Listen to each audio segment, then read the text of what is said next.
Hey there, friends, and welcome back to another 3-Minute Thoughts. My name is Derek, and this podcast is where we take about 3 minutes to look at one chapter of Scripture, find one big idea, and ask what it means for our lives today. This morning, we are in 2 Corinthians chapter 6. Paul opens this chapter with an urgent warning that most of us breeze past, but probably shouldn't. Working together with him, then, we appeal to you not to receive the grace of God in vain. Then he quotes Isaiah. Now is the favorable time. Behold, now is the day of salvation. See, there's a sense of urgency in Paul's words.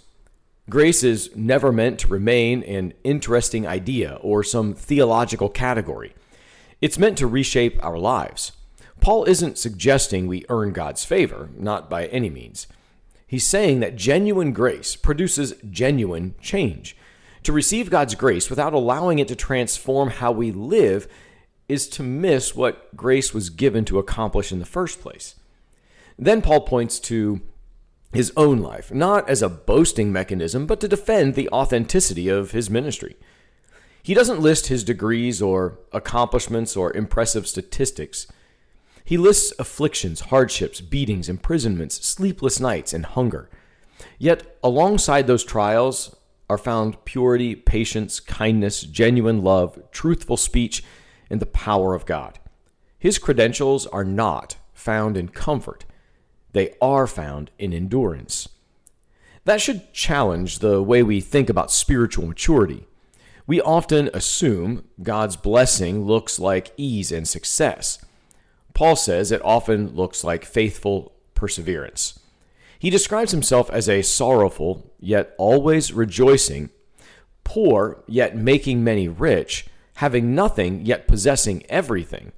The Christian life is full of these holy paradoxes because our circumstances don't define our standing before God. You can see the pattern throughout Scripture. Jesus describes seed that springs up quickly but has no root and withers when trouble comes.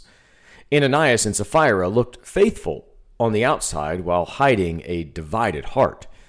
The church in Laodicea had grown comfortable and self-sufficient, unaware of how desperately they still needed Christ. The key insight for us in this chapter is that grace received in vain looks like a life untouched by the greatest gift it has ever been given. God's grace doesn't simply forgive you, it begins remaking you.